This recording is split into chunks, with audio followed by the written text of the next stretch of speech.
All right, and it looks like we're a couple minutes past the hour now, so let's go ahead and get started. Welcome everyone to today's webinar. As I said, my name is Bree Reynolds and I'm the Senior Career Specialist at FlexJobs, and I'm very happy to be hosting this webinar today, which will focus on the topic of expert tips to find a flexible job with FlexJobs' very own CEO and flexible job expert, Sarah Sutton-Fell. Thank you, Sarah, so much for being here. My pleasure. Thanks, Bree.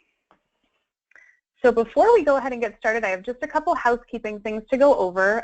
First, I wanted to talk about some of the topics that we're going to be going through, and we will also discuss how the webinar is going to go. So the webinar will be about 1 hour. We'll end at the top of the hour, which will be 2 p.m. Eastern Time. And first, we'll just have sort of a quick introduction, and then we'll get into things like flexible job market trends, searching for flexible jobs, applying to flexible jobs, and an audience Q&A. So I have some questions that I want to ask Sarah that really focus on kind of the core ideas and advice that we give around finding flexible work, and then we're going to open it up to audience questions. So as we're going, if you have a question that you'd like to ask Sarah, please feel free to put that in the questions box on your GoToWebinar control panel, and towards the end of the webinar, we'll try to ask as many of those questions as we can. We do focus on the questions that would have the most benefit for the widest audience, so if you have a very particular question related to your situation, we probably won't be able to answer that, but we will definitely get to as many of those more general questions that will help as many people as we possibly can with each question. This webinar is being recorded, and tomorrow, about 24 hours from now, you'll receive an email with a link to view that recording, so you can view it again and revisit any of the ideas that we discussed. And you will also, in that link, you'll be able to download a handout where we're going to be offering the main tips and points from our conversation today. So if you're furiously scribbling and taking notes, feel free to keep doing that, but know that we will also give you a notes sheet that you can use tomorrow, and that'll be kind of just an overview of all of the concepts that we talked about, the ideas, tips, and advice that was shared here today. So let's go ahead and dive in. As some of you know, this webinar is about the FlexJobs 10th anniversary. So right now in January 2017, our company FlexJobs is celebrating its 10th anniversary. And so I thought we could start by just talking a little bit about the history of FlexJobs, and Sarah, sort of how it came about and why we're here today. How did the story originate 10 years ago, and how are things going so far? Sure, and thanks everyone for joining us. Yeah, FlexJobs, gosh, 10 years, I can't even believe it. It's been quite a ride, and it's honestly far surpassed probably what I had originally anticipated where we'd go with FlexJobs. And some of that might have been, as I'll say, because I was blurry-eyed. I was a blurry-eyed new mom at the time with a little bit of sleep deprivation involved. But I'll give a quick history of my background just so everyone knows that back when I was in my early 20s, I had started an entry-level job service called Job Direct, and it had been the first online database in the entry-level market of its kind. And so I'd had a lot of experience in the employment field, and we'd done that company from '95. We sold it in 2000 to a public company. And I'd been very young when I'd done that, but it was an incredible experience, and the optimism of helping people find jobs was something that really stayed with me. And so I kind of I had a fairly zigzaggy career, choosing to do things that might not have been the straight line in a linear career, or the so-called climbing the ladder. I really didn't care as much about climbing the ladder after we sold my first company, and I just wanted to learn from good people. And so I went and did a number of different things, some in line with kind of internet and entrepreneurial and business. And then I also worked at a culinary school for a few years. So really kind of different, but one of the reasons I mention that is that I love education and I also love food, but more particularly, it was the first job I'd ever had that it had actually had a fairly normal schedule, like a 9-to-5 schedule. All the other, my first company and my job after that were fairly intense, long-hour jobs, and so working at the culinary school was something that really gave me an insight into what work-life balance kind of meant. And then fast forward a little bit more, and I was in a situation pregnant with my first son and realizing that I did not want to be in in a traditional on-site full-time role once my son came, but I absolutely wanted and needed financially to stay active in my career. And I wanted to do it in a way that was still in line with my career path. I didn't want it to be kind of I'm going to use this term in the way that it was in my head, was a throwaway job. Like, I wanted to continue to advance my skills, and I wanted to continue learning from smart people, and I wanted to continue that part, but also be more present for my family, which was very important to me. And when I started looking at the landscape, in some ways it's not all that different than it can be still on a lot of job boards. It was just, there was a ton of junk. Again, I had a lot of experience in the job market, so I was not your average job seeker probably, and I had a very difficult time and was just dismayed at how many scams and too good to be true business opportunities and junk, low quality, really just sketchy jobs were burying the good legitimate opportunities that I knew did exist with work flexibility. And even just looking for a part-time professional job, like finding a good job that was a part-time role, and it was really difficult. So that's how the idea came for FlexJobs for me, from my own personal experience. And when I started looking at the market and realizing that millions of people need work flexibility for a wide variety of reasons, certainly not just working moms essentially, but there are so many different reasons, and it was something that from the beginning I wanted to make FlexJobs for everybody, and I conscientiously went about doing it in all different industries, ranging from entry-level to executive, and focusing on professional careers, but really wanting to serve all the different people who might need work flexibility. So that's kind of how it all started, and I would say I've been really amazed. I guess one other thing to mention, many people might know this, but that we are an entirely virtual company. So when I was starting the company, I wanted to do it in kind of the dream model that I was imagining, and kind of walk the walk instead of just talk the talk on work flexibility. So we're a completely remote company. We don't have any headquarters anywhere. Our entire team works from their home offices around the country, and we, in large part, have flexible hours. We have a couple of teams that are a little bit more, have guidelines, particularly things like client services, but really, we really walk the walk. So, yeah. Yes, we do. Yes, we do. Thank you for that overview. I think it's really helpful, and we've already gotten a couple comments about how it's helpful to hear sort of where FlexJobs came from, what the flexible job market was even like 10 years ago, and also just that FlexJobs really does walk the walk, as you said. Speaking as somebody who walks that walk with you, I've definitely taken advantage of a lot of that flexibility and understand why people need it and why it's so valuable when people do finally get it.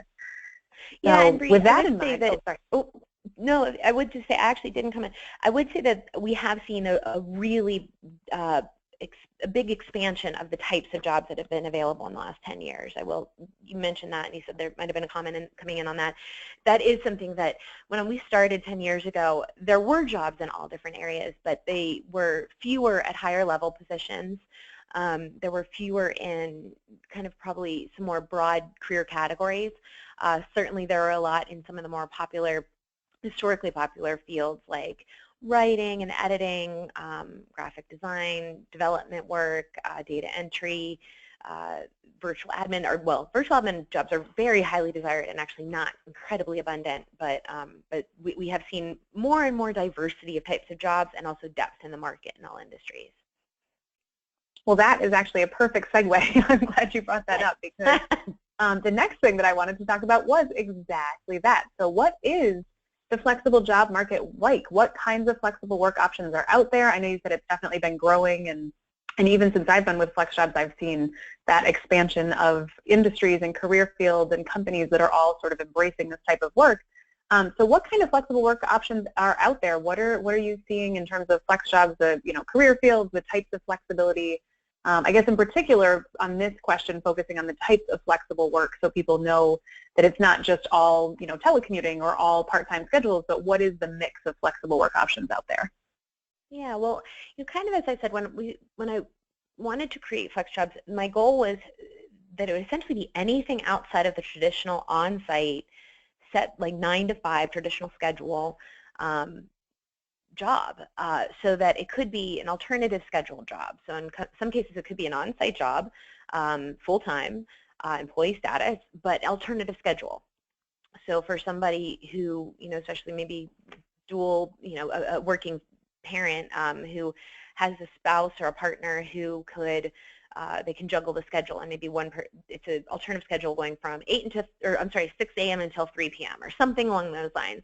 So that might work great if you're tag teaming and want to be available when your kids are out of school in the afternoons. So anything other than the very set traditional hours. So yes, alternative schedules. Those are probably the less in our database. We probably have fewer alternative schedule jobs in terms of flexibility than other types. But it is something that is there, and we consider flexible. Flexible schedule are very much in a high demand, I think, type of what people might not always realize is that flexible schedule and telecommuting don't go hand in hand necessarily. There can absolutely be flexible schedule jobs that are not telecommuting, and that those can work really well for people in different situations. We've talked to a lot of, one very common area, I guess, would be people with health issues or who are taking care of loved ones with health issues, either parents or children or other loved ones. But juggling around doctor's appointments, for example, is a really big one. Also people who live in really high commute, dense areas, both alternative and flexible schedules can be incredibly helpful if by just having a little bit more control over when you commute, you can avoid, I used to live in the Bay Area, and oh my gosh, if you could change your schedule a little bit and check the traffic, you could save yourself upwards of 2 hours a day on a commute easily. And that's not a long commute necessarily, it's just that the traffic was so horrible at certain times. So I think those are 2 areas where we really are embracing flexibility. Part-time work is something that there are a lot of part-time jobs available, but in different studies they say about 90% of part-time jobs are kind of they're either student jobs, so kind of summer, like high school job, like summer jobs for high school or college students.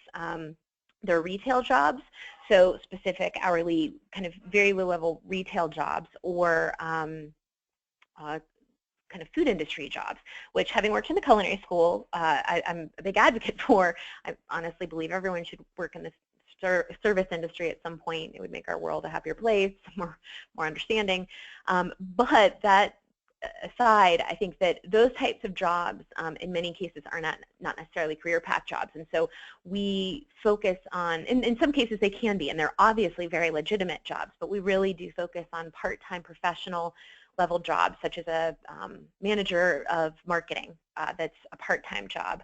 And essentially any part-time job that does have a career path associated with it, or that somebody would include on their resume as they're looking to grow their professional profile.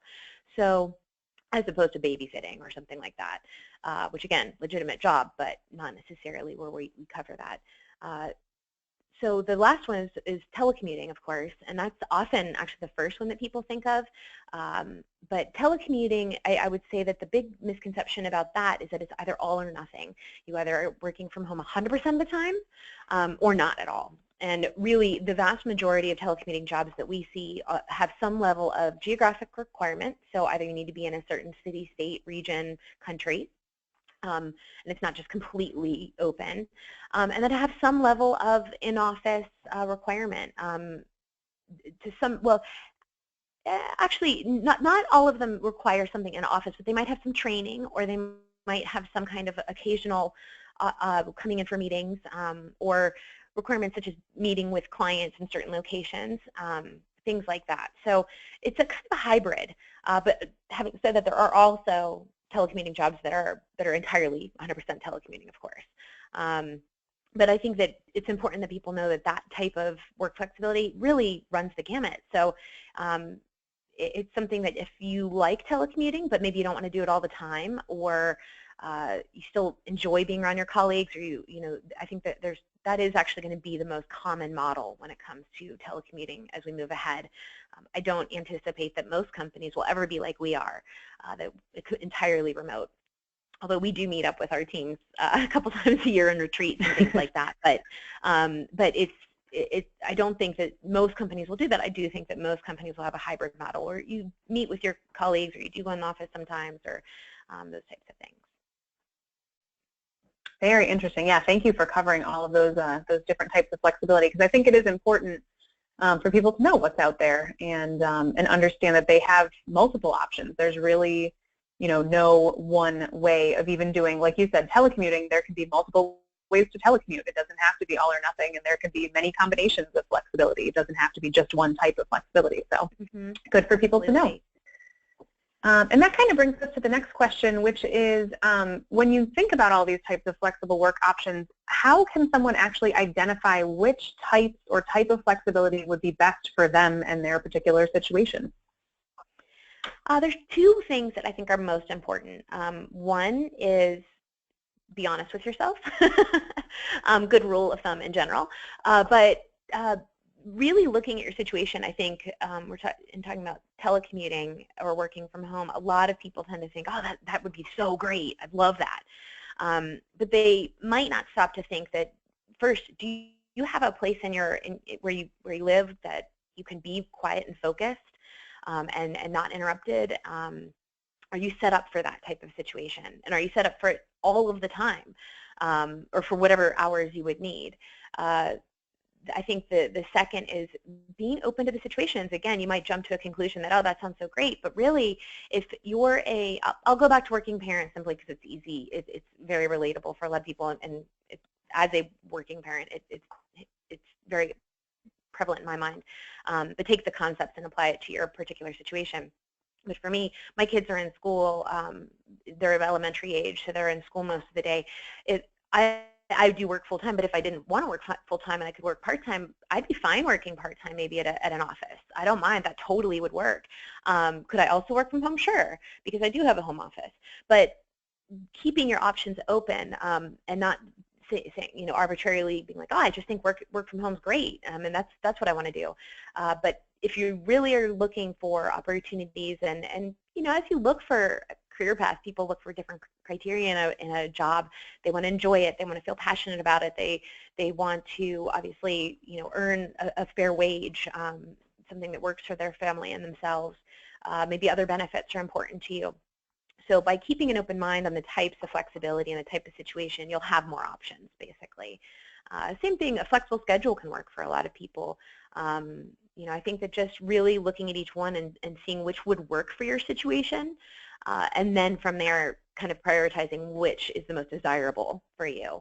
But yeah, I think being honest and keeping an open mind about the types of flexibility. Awesome. Very nice. And so moving towards the types of work that can be done from home, so not just the general flexible work options, but let's talk a little bit about what are the most common career fields. I know over the last 10 years we track a lot of data and we have a lot of jobs and companies coming in. What are the most common career fields with flexible jobs on a regular basis? Sure. Historically, medical and health has been at the top of that list, basically. It might surprise a lot of people, but it really is. Not only is it a growing field in all areas of, whether it's a flexible job or not, it's a massive market and growing daily, honestly. But there are a ton of different jobs in healthcare that people might not realize. I mean, there's a ton of phone nurses. There's transcription, medical transcription. There are case managers. There are clinicians. There are doctors. I mean, telemedicine is a term that's coming about, where it can be phone nurse, phone doctor. We also have seen things that are kind of crazy, like a remote neurosurgeon, where it was a smaller area in Nevada, I believe, that was hiring for a neurosurgeon and must have had a hard time recruiting from local candidates, and so they opened it up to remote candidates who would fly in for the surgeries, but that so much else in the medical field can be done digitally and over the phone and by computer. So they were able to kind of live elsewhere but fly in for surgeries, which is pretty mind-boggling, but it's absolutely possible. So I think that medical and health is a very interesting and growing field. Account services, kind of client services, phone, customer service, those types of areas are very, very popular with a number of employers who are hiring for a ton of those positions.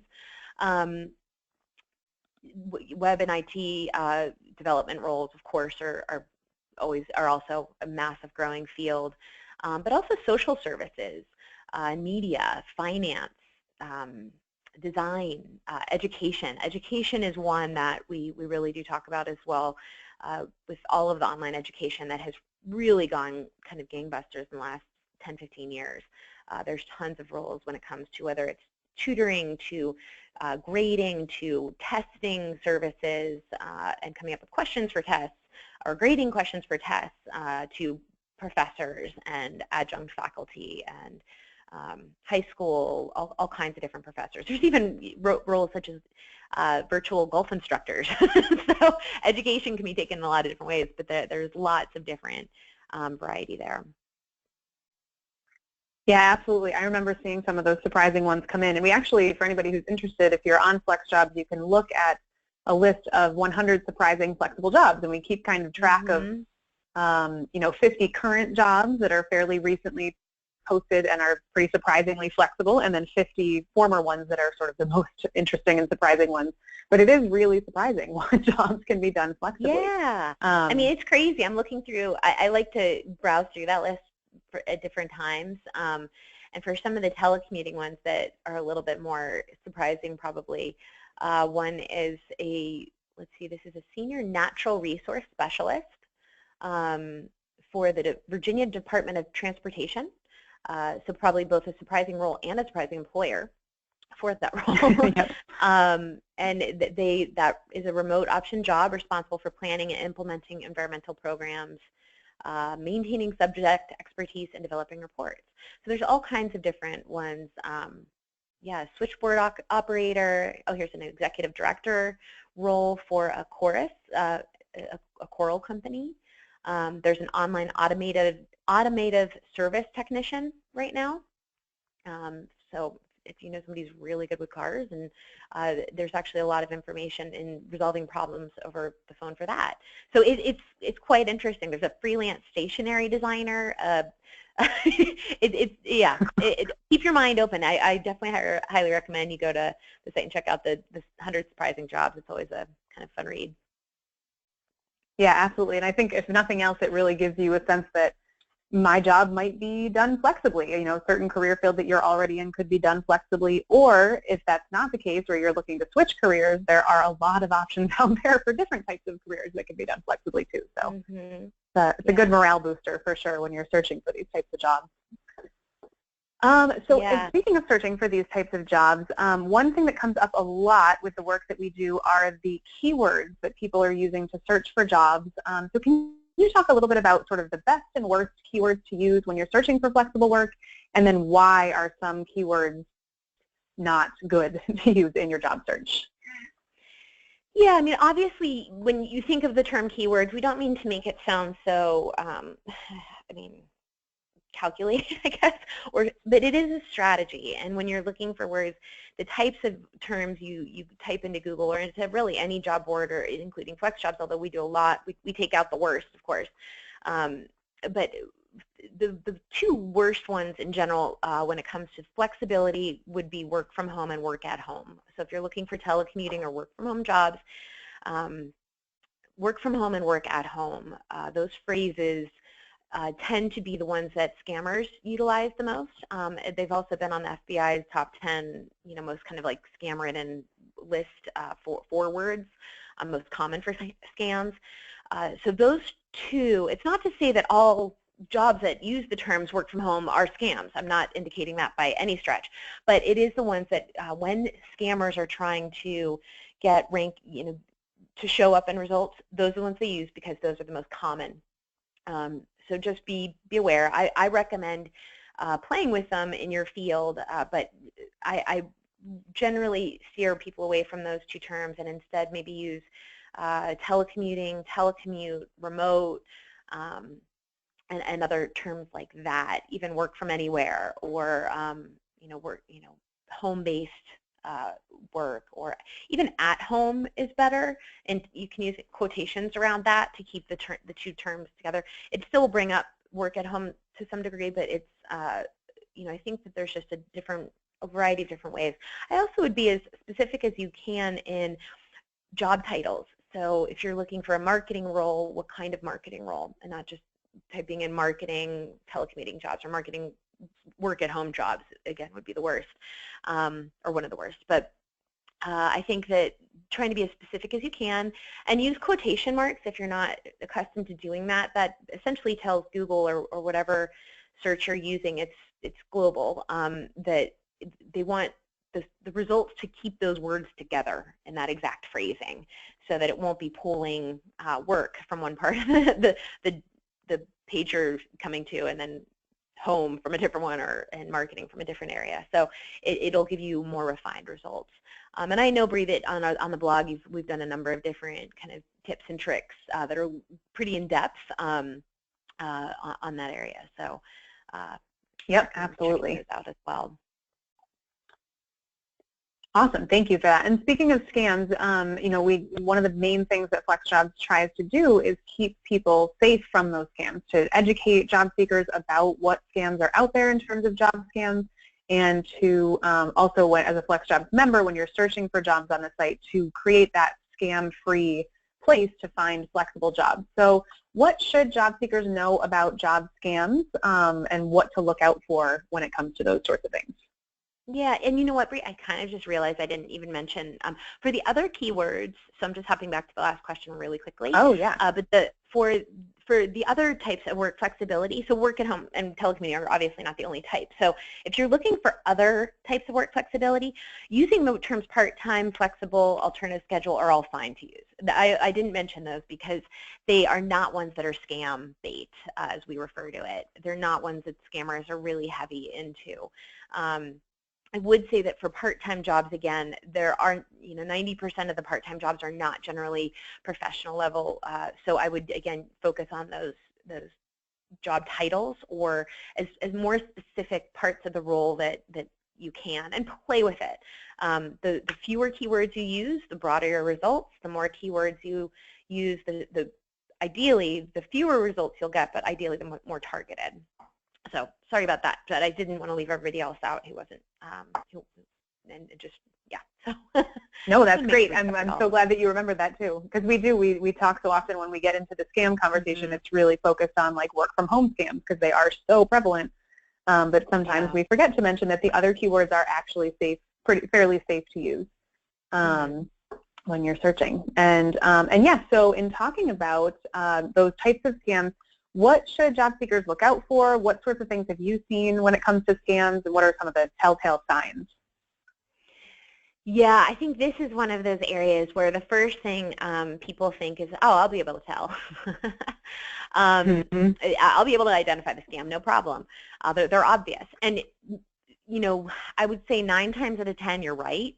They are obvious. They're things like tons of over punctuation, exclamation mark, all caps, or poor punctuation and spelling and things of that nature, where it indicates it's not really professional. It seems like, yeah, just kind of a little bit of a red flag from the beginning. I think one of the other areas we say is when you're looking at a job posting that doesn't actually, like the title is just work from home now, make $1 million. So certainly promises of really unrealistic compensation is a sign.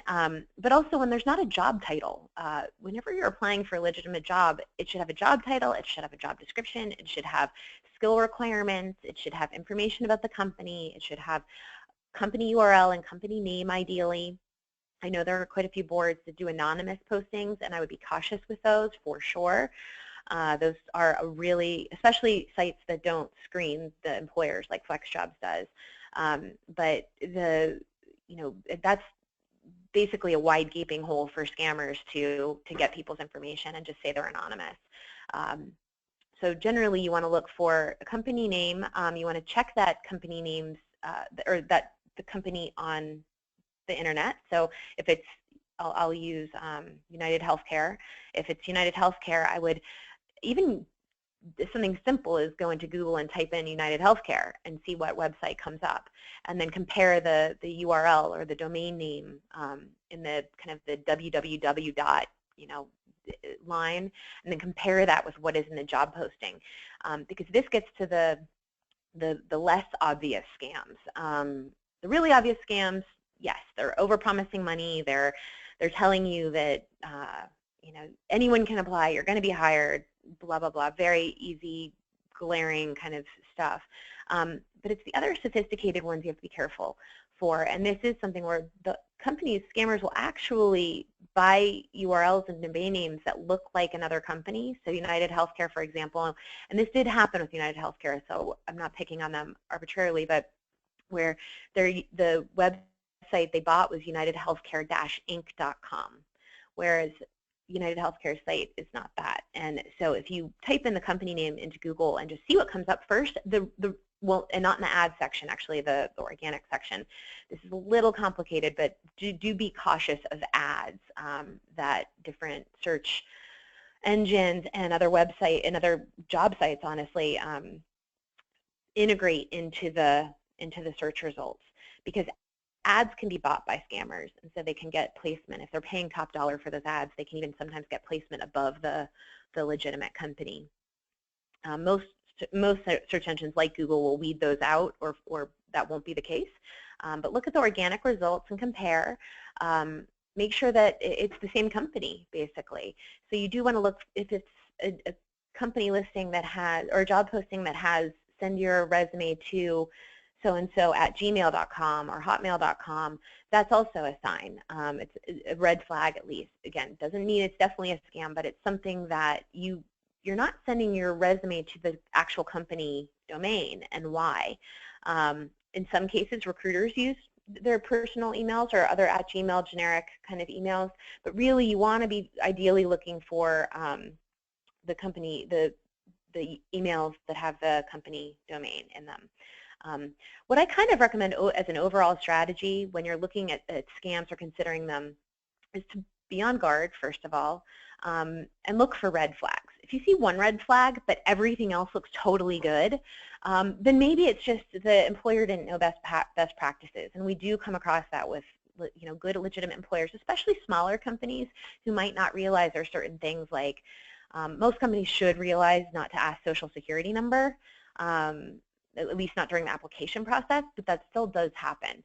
And in some cases, again, we've verified that the companies are legitimate, but they still do it. Or we, in many cases, will advise them not to, and they'll correct their practices. But any financial information when a company is asking for that up front during the application process is a big no-no. And then one final thing, because we could go on this one for a while, is if any company is asking you to send money in advance for, one kind of compelling scam that we had heard about was a company hiring for a telecommuting role. They said they were going to be sending the workers a laptop computer preloaded with all of the software they'll need, but there's one proprietary software that they would need to pay for.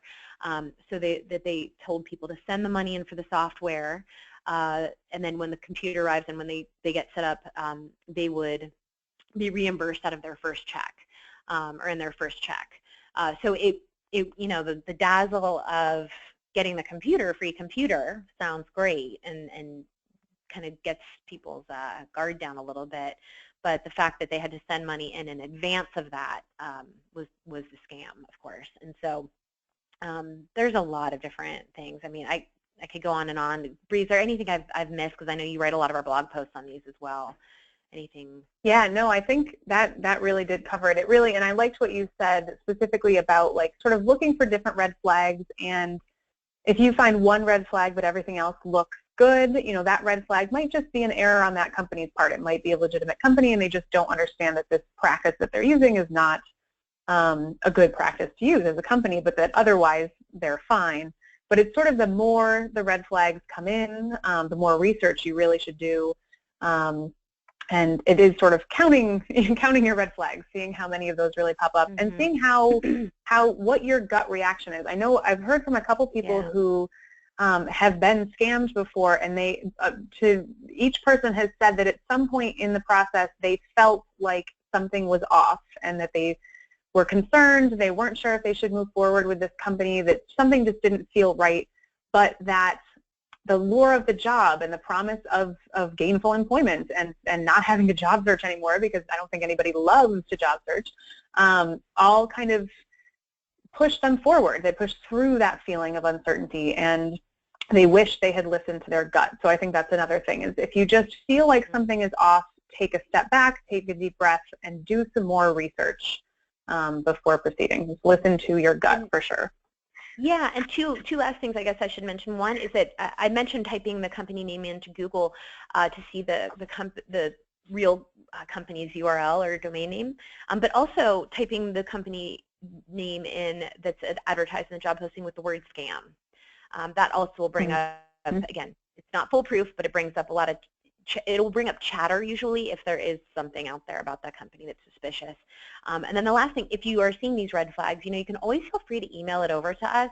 We do tell people that you can send it into our feedback at FlexJobs email, just to our client services, and they'll pass it along to our research team, and they'll let you know at least if it would pass our guidelines. We have, actually in our site, you can even just type in the company name and the word FlexJobs, and usually it would bring up in organic results whether we have a page on that company.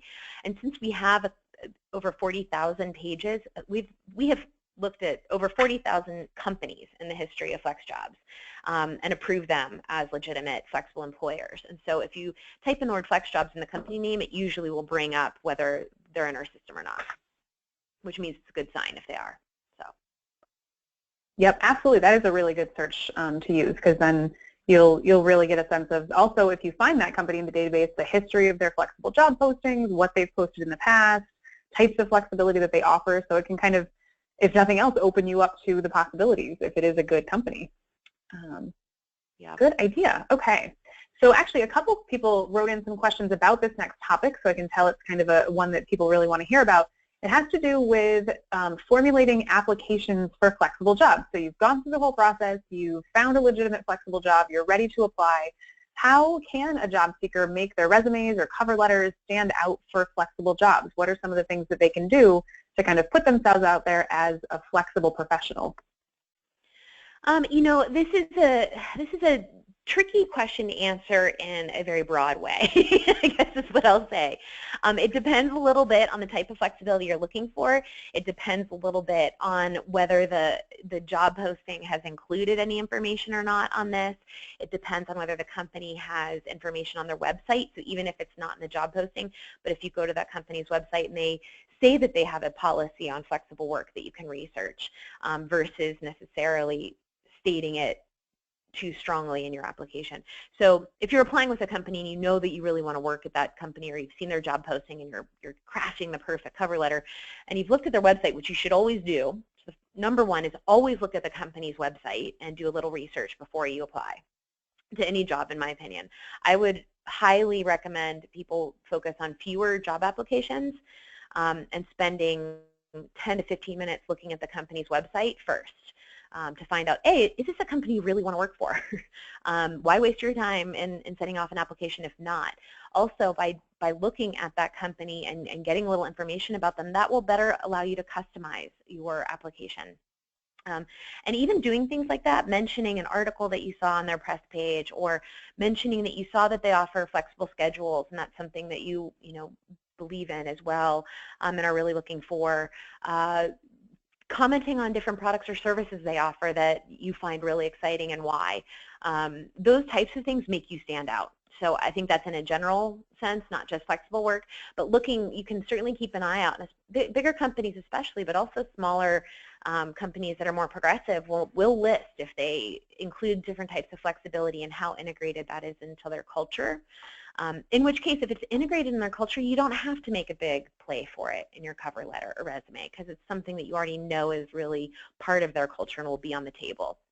As a general rule, I'd say things like telecommuting, which require a little bit of a different set of skills sometimes, or being a successful telecommuter has a set of skills in addition to whatever other role you're components relate to the skills that you're applying for.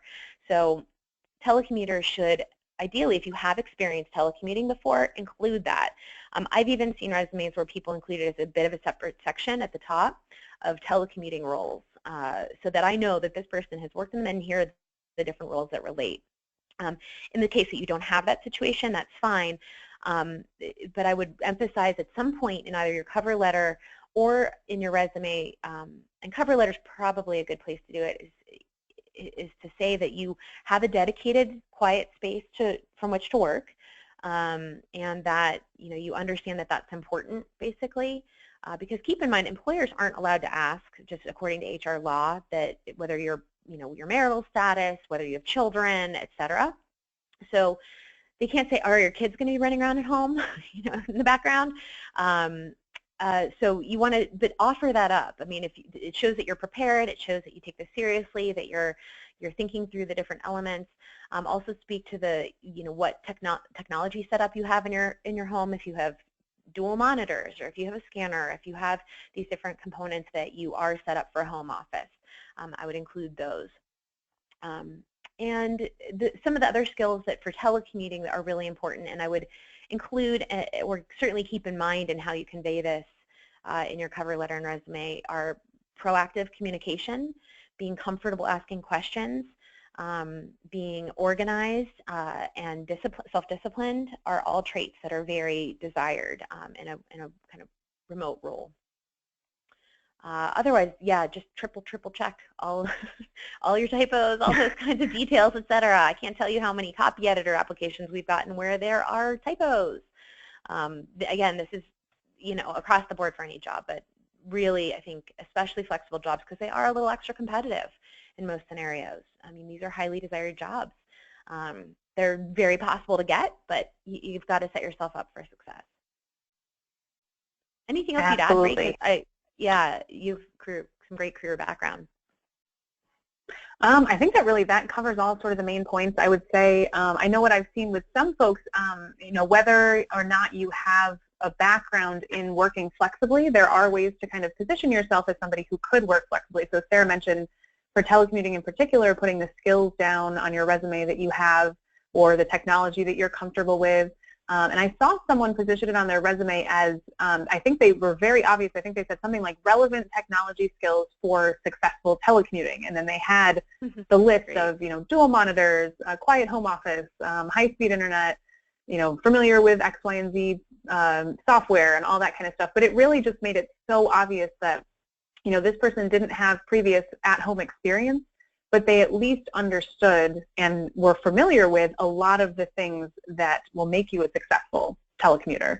And they were putting that out there, which I think is great. I think sometimes job seekers focus on why they want to telecommute. So it's for, to get rid of their daily commute or to have more time for their families and that sort of thing. And employers really don't want to focus on that sort of thing. As Sarah said, they can't ask about your kids and all that sort of stuff. And you should definitely mention that you've got adequate daycare and a quiet home office and all that sort of stuff, but really also focusing not on why you want to telecommute, but why you're a good fit for that job. I think people sometimes get caught up in the flexible side of the position, but employers ultimately want to hire somebody who's going to be a good fit for that job. They're going to be able to do the job. And so really don't forget about that part. That's a big part too. Absolutely, absolutely. And know that trust is really a part of flexible work. So I think that any endorsements or kind of keeping in mind as if you consider yourself a trustworthy person or have good ethics, including that type of thing as well, because a lot of telecommuting, but also flexible schedules where you might not be in the office at the same time as your supervisor all the time are important traits. But always coming back to why you're passionate about the job, tell your story, why you want to work at that company. That's what hiring managers are looking for. They're looking for people who are skilled and who are really interested in their company, not just any job. Absolutely.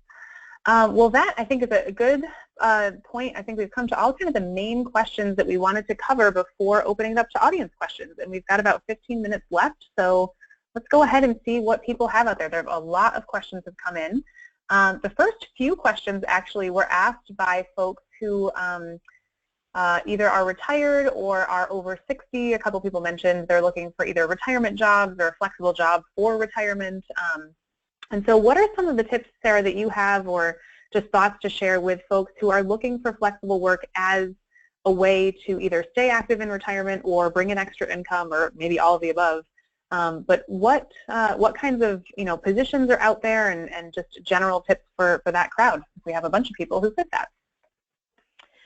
Well, I think that having the opportunity to work flexibly in retirement or in semi-retirement is fantastic. And people who have a depth of skills and work experience and in many cases the knowledge that it takes of kind of self-discipline in certain roles are fantastic and really primed for flexible work. I would say that the types of jobs are, it's really across the board. It depends on your industry, it depends on the availability of jobs, but it depends on what you want. It ties back to a lot of the different things we've talked about and applying for those. But I guess what I would focus on are using the skills that you really enjoy to use, or the knowledge areas. Part-time work is obviously something perfect for semi-retirement.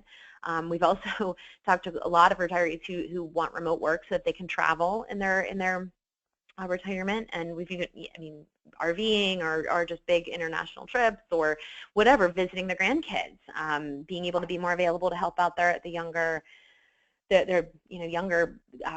relationships in their lives.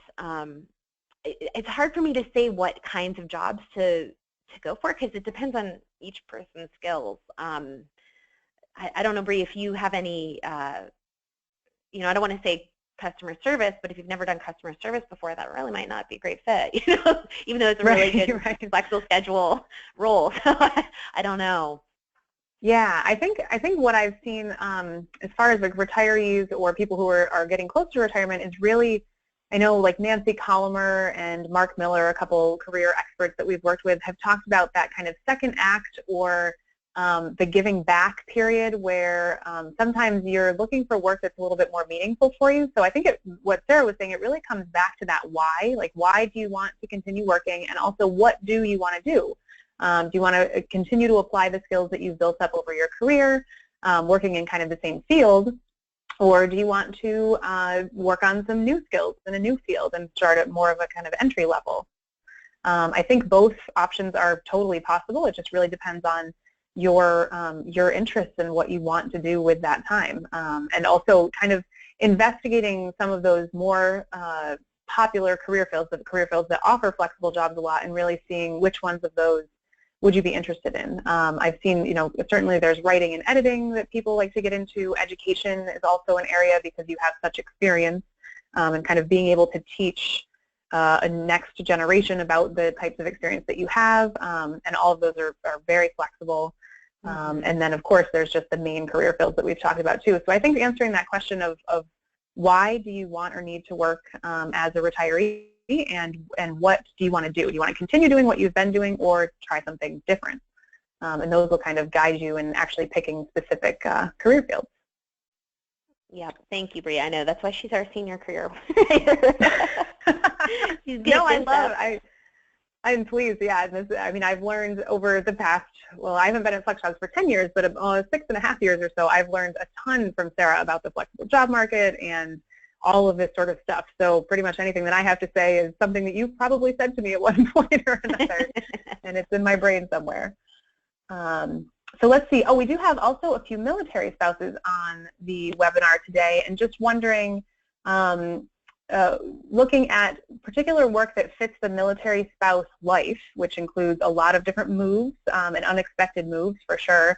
And I know we actually have a couple military spouses on staff at FlexJobs also, so we absolutely understand, from being close with those women, what this takes. So Sarah, just any sort of tips on maybe specific types of flexibility, or just in general positioning yourself as someone in that experience that they're having?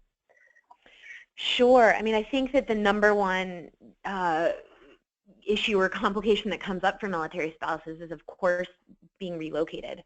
I know, quite a few people on our team have had to relocate multiple times. And so remote work is often very important, and focusing searches on that specifically. I would also say flexible schedule is something that is very important. And when, even if you're not being relocated, that having a spouse deployed and going through that transition of preparing for the deployment, handling it in the initial stages, and kind of maintaining it, bring up a lot of incredibly challenging issues, especially if you have children, and being able to be more available for your children and your family when you need to be, to prepare and handle all of that, I think is incredibly important. There are a lot of companies, as military spouses, there's a lot of resources I know, and a lot of lists of companies. This fall we did a list of 58 best flexible companies for military veterans on our blog, and I encourage you to look that up. We compare, so we often do lists in general where we will not only use our database, but we'll compare them with other top lists. And in this case, it was the Military Times list of I think their annual list for best employers for veterans. And actually, so that was for military veterans, I'm sorry, but so we do similar lists for spouses, and kind of, I think GI, there's a GI resource list that I know we use, that is, I would kind of reference in kind of going to our blog. We have it's under the flex worker section of our blog. We have a military spouses area, but I think that telecommuting and flexible schedules are probably two of the more important ones in a broad response answer. Certainly there are some cases where part-time jobs and other types of flexible jobs can work. But yeah, I mean, I think that those two are the biggest. Yep, absolutely. And then another question that we've had a couple people ask here has to do with, and we get this question a lot, do flexible jobs pay less than traditional jobs? So a lot of people are wondering if they should expect less pay in return for that flexibility. And so what are your thoughts? What have you seen over the years related to that? Sure. Well, I think that the overall answer is not really. I think I would say 5 years ago when I would answer that question, I would say yes, they probably pay about between 5 and 15% less on average. There's a couple of big caveats to this. One, most employers don't post the salary or the hourly rate. And that's not just on FlexJobs, that's on every single job site pretty much. It's across the board. It's just been a major industry change from 20, 30 years ago. Most employers don't post it, and so we don't know, basically. I would say that with telecommuting, there's different considerations, and with flexible jobs in general, there are different considerations. So yes, is there a value that employers put on offering flexible work, and do they discount the salary for it? In some cases, yes, because it can be viewed as a benefit that they can offer as a negotiating tactic, because it is highly desired by people. And so again, that's where that 5 to 15% can come into play. But on the flip side, job seekers and workers with flexible arrangements can save an equal amount between 5 and 15. And actually, some of our, I think we've looked at it, and it's thousands of dollars that can be saved, and more depending on the situation.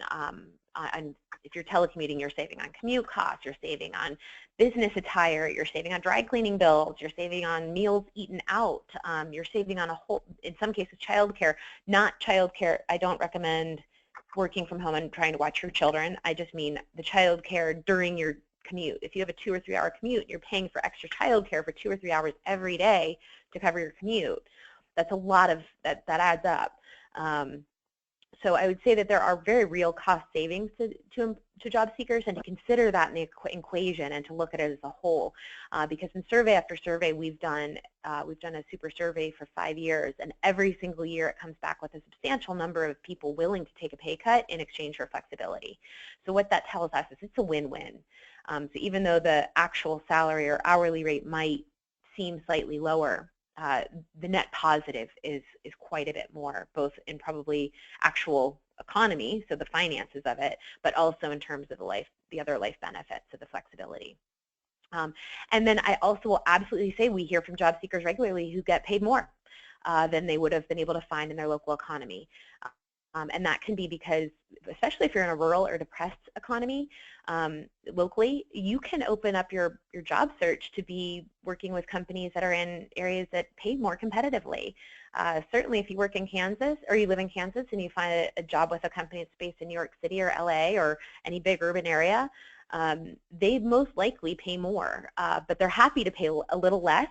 Like one of their benefits is they can pay a little less to somebody in Kansas than they would if they were paying in New York City, but it's still more than what the person in Kansas would be getting in their local economy, if that makes sense. So there's a lot of different factors involved, but there's a lot of opportunity too. So. Yep, absolutely. Oh, and one quick question that I can answer is about freelance jobs, freelance types of jobs. Yes, on FlexJobs, there are definitely freelance job postings as well as employee-based job postings, so you can find both of those on the FlexJobs I'm so sorry I haven't site. mentioned that. Oh my gosh. No, it really didn't occur to me either. I think we maybe briefly touched on it at the beginning, but then it kind of got lost in the shuffle after that. So yeah, of course. thank you for asking. Freelance roles can be any and all of the types we've mentioned. That's, yeah, that was a total, I apologize. I didn't drink my coffee until a little later this morning, so I think my brain might not be. Wow. That would do it. But yeah, and freelance roles can be everything. I mean, they can be on-site roles, they can be telecommuting roles, they can be flexible schedule, alternative schedule. They kind of, yeah, they're applicable in all scenarios as well. Absolutely. And then just one final question. We do have a number of people who are writing to us from countries outside of the United States and wondering if flexible work might exist for them as far as telecommuting positions. And this might also apply to people who are within the United States but looking to get a more flexible job so that they can travel or be a digital nomad or something like that. So as far as finding flexible jobs that would fit either people living outside the United States or people wanting to travel outside the United States, what sort of insight do you have for that? Absolutely. I would say that first of all, I'd recommend, if you haven't already, going on our website to the jobs section and then searching by location.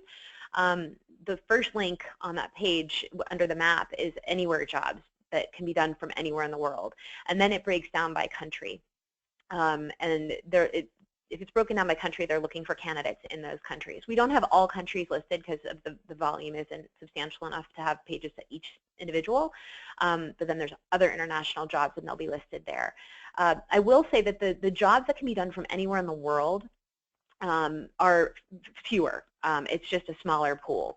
And they're often, I think there are a lot of development types jobs, but they're also, I mean, in terms of glancing at the page just now, there are customer service, there are writing and proposal jobs, there's a marketing associate, there's recruiter. Translation is actually a really big field, so if you are bilingual or trilingual or what have you, that can be fantastic. But yes, these jobs do exist. Absolutely check our site, look at the anywhere, or the jobs and going to work from anywhere position. So be patient, because they are, again, they're fewer and far between to some degree compared to the broader pool of our jobs, but they are fantastic, and we love those companies, and there's more and more of them coming out. I'll also say we have a number of lists on our blog that are dedicated to companies that have virtual jobs. Then we also have a partner site called Remote.co. Remote.co is the URL. And in that site, we've actually interviewed over 100 companies that have 50% or more of their workforce as virtual. And so you can kind of research companies there, because those are companies that very much often have that kind of work from anywhere component to it, and then also are more inclined to have companies or employees in other countries. So it's another resource. But a ton on the blog for that stuff. Yeah. Awesome. Well, Sarah, thank you so much. I know we're at the top of the hour, and we have so many more questions that came in that we just aren't able to get to. So sorry about that, but we will be wrapping up everything that we've talked about today. And tomorrow you'll be receiving an email with the recording, a link to the recording, so you can review everything that was talked about, and also a link with a handout that you can download with all of the kind of tips and information and resources that were shared today. And I'll also include some of the extras that Sarah had mentioned and some things that relate to the questions that were asked that didn't get answered. So hopefully everybody will find a little something for them in that handout. Next steps, just before we wrap up, I talked about the email. We are also celebrating our 10th anniversary all month long, and we're doing a contest. So please feel free to enter. There are 13 prizes total, valued at over $3,600. So we have a lot of great partners contributing to this. We're also giving away a number of FlexJobs memberships for anybody who isn't a FlexJobs member yet. So you can find that by going to flexjobs.com/blog/FlexJobs10th, and it's up there on the screen. We'll also link to that in the email tomorrow. But feel free to enter that, and also when you're there, you can see all the articles and things that we've done already for the 10th anniversary, which relate to a lot of what we talked about today. You know, where flexible work was 10 years ago, where it's going, the types of flexibility that are out there, all of that sort of stuff. So you'll get some more good information there. And you can also sign up for our next webinar, which is happening February 7th, and it's how to find remote jobs in particular. So for anybody who's looking for telecommuting jobs, remote jobs in 2017, and it'll be featuring a panel with 3 companies that are actively hiring for their remote jobs. So it's a great chance to get to know 3 companies that are hiring, ask them questions just like you were able to ask questions here today, and learn how to find remote jobs in particular. So you can follow that path there, flexjobs.com/blog, and then go to FlexJobs Resources, that category, and then the job search webinars and video section. You'll be able to find it there. But thank you all. Thank you again, Sarah, so much. Happy 10 years. Happy 10 years. Thank you, and thanks everyone for joining. Sorry we weren't able to get to all the questions, but we really appreciate your interest and kind of support of FlexJobs, and we look forward to the next, well, I'll say next 10, although obviously, hopefully you guys aren't, everyone's on job seeking in 10 years as well. Hopefully we get everyone flexible jobs. So, but yes, thanks so much. Awesome. Thank you all. Have a great rest of the day, and best of luck with your job searches. Thanks, everyone.